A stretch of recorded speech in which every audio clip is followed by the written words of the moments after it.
Fala, meus amigos, tudo bem com vocês? Eu sou Zé Farias, moro em São Paulo, capital, e trabalho como motorista de aplicativo há 3 anos, aqui na cidade de São Paulo. Se você ainda não foi inscrito no canal Uber Sem Fronteira, por gentileza, se inscreva, ative o sininho de notificação e deixe seu recado e seu like ou seu dislike.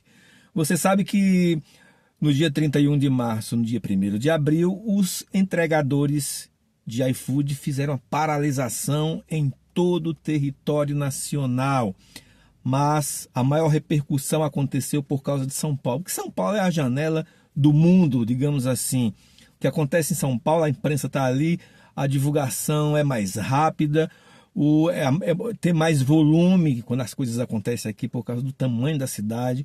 Então ficou muito famoso aqui na cidade de São Paulo, em Belo Horizonte, Rio de Janeiro, a manifestação em que eles pararam por 2 dias e fez com que muitos restaurantes e empresas tiveram um prejuízo muito grande. E nós, motoristas aplicativos, ficamos muito orgulhosos dos motoboys.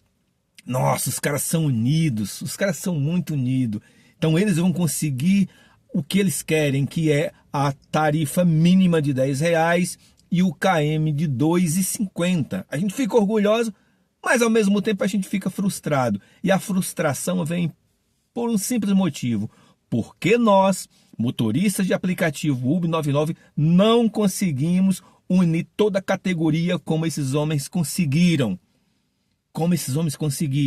Tem alguns motivos pelos quais nós, motoristas, não conseguimos unir todos da mesma forma que os motoboys conseguiram. Tem algumas coisas que eu quero aqui compartilhar com você. Por gentileza, fique no vídeo, que não vai ser longo não, mas eu quero que você pondere comigo. Se você concorda, deixa o seu recado aí. Se você discorda, você diz assim: José Farias, nada a ver, cara, você está falando. Mas eu acredito que o que eu estou falando e vou falar faz sentido. Primeiro, quando a Uber chegou no Brasil, no Rio de Janeiro, em março de 2014, eles eram unidos. Primeiro, eles eram poucos. Quando aconteceu, aqueles homens com carros pretos, a Uber disse assim: olha, vocês vão ganhar bem, e ganhavam bem. Vocês vão pegar o carro novo de vocês, vocês vão colocar na rua e vão colocar pessoas que vocês nunca viram dentro do carro de vocês. Vocês vão dar água, vocês vão dar bala, vocês vão atender bem, vocês vão ser educados, vocês vão ligar o ar-condicionado e a gente vai pagar bem. E muitos ganharam muito dinheiro. Depois a Uber viu que era um grande mercado do Brasil e foi colocando jumento, tartaruga, bicicleta, jumento. Hoje, misericórdia, você pega um carro de aplicativo, o cara tá de regata, de short, de boné, barba para fazer. Tem parentes meus já pegou motorista bêbado. Então a Uber tá só enfiando, só colocando o motorista dentro da plataforma e dando um dinheiro para quem convidar. E chegou um momento que ela não se preocupa mais em atualizar a tarifa e só colocando motorista. Então o motorista não tem mais motivação de prestar um bom serviço. Eu tenho motivação, porque no dia que eu não tiver mais motivação, eu saio da plataforma. Enquanto eu estiver, eu vou fazer um trabalho com excelência, porque a excelência está dentro de você, ou está ou não está. Mas vamos lá. Por que os motoristas aplicativos não conseguem unir a categoria? Tem algumas coisas que faz com que eles não consigam. Primeira coisa que eu considero é que não tem um representante. Então está todo mundo por conta própria. Num estado como São Paulo, nós ganhamos melhor. No estado como a Paraíba, Pernambuco, Ceará, Piauí, eles ganham menos. No sul, Nordeste, eles ganham menos. As corridas lá são muito pequenas, curto, o valor é muito pequeno, e se não fizer, fica sem nada.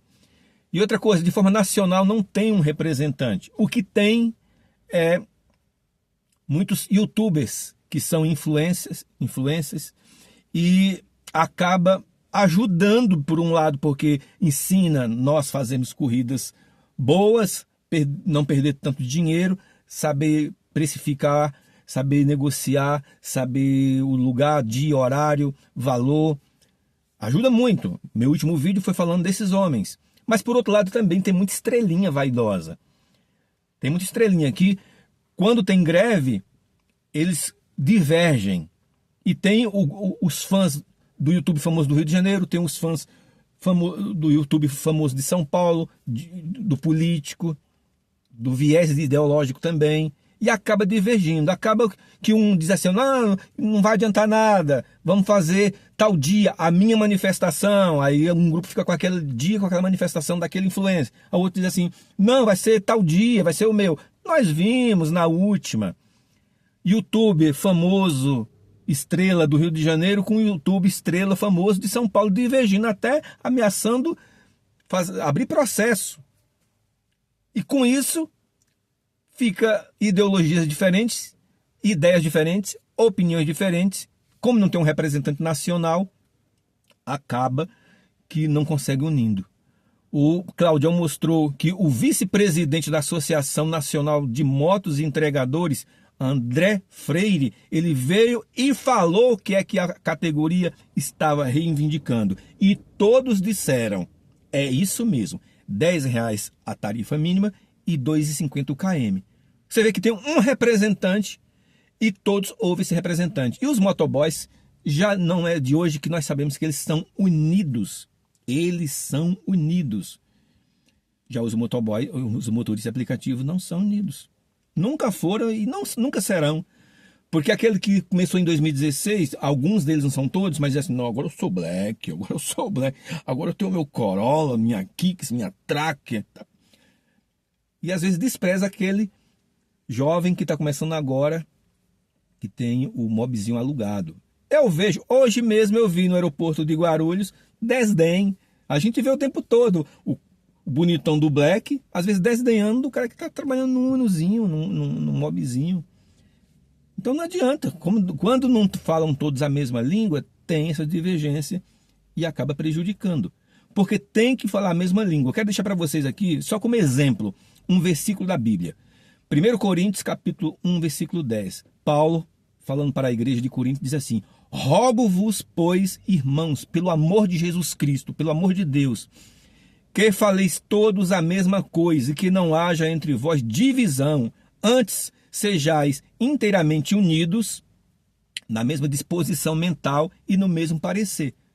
Então, por que Paulo tinha problema com a igreja? Porque um dizia assim, eu prefiro Paulo, outro dizia, eu prefiro Apolo, outro prefiro Pedro, e outro prefiro Cristo. Aí Paulo diz assim, eu morri por vocês, Pedro morreu por vocês, Apolo morreu por vocês, todos são de Cristo? Que história é essa? Um prefere um, outro prefere outro. Então, a advertência de Paulo é para que todos falem a mesma língua. Só estou usando um versículo bíblico como exemplo. Quando nós, motoristas de aplicativos, conseguirmos falar todos a mesma língua, então haverá uma única pauta, um único parecer, uma única disposição mental e haverá união, brigar pela mesma coisa, sem alguém se interessar em ser pai da criança ou levar o mérito quando obter o resultado. Aí sim, a UB vai levar a nossa greve a sério. Porque os motoboys estão às portas de ganhar, de serem ouvidos e ter a sua tarifa atualizada por causa da única linguagem, por causa da união. Enquanto houver entre nós divergência, nós não iremos chegar a lugar nenhum. Então vai ter muitas greves, um pouquinho ali, outro pouquinho ali, dias diferentes, e a gente não vai chegar a lugar nenhum. Porque tem que ter união, tem que falar a mesma língua. Uma casa dividida não subsiste, disse Jesus Cristo. Jesus falou que até o inferno, até os demônios, que são os seres mais egoístas, arrogantes, infiéis, prepotentes, injustos, são unidos. Jesus falou que o inferno é unido. Imagina nós, se não devemos ser unidos também, se até o diabo é unido. Até o diabo, Jesus falou assim, o reino do inferno do diabo não está dividido. E muitas vezes nós, que tem muito homem de Deus, e homem justo, a maioria é homem justo e sincero e trabalhador, e a gente não consegue se unir. Então a Uber só vai nos levar a sério quando nós formos unidos. E qual é a sua opinião? O que é que você acha disso? Deixa seu comentário aí. Obrigado por assistir esse vídeo até o final. Um abraço, fique com Deus. Deixe seu comentário. Um abraço.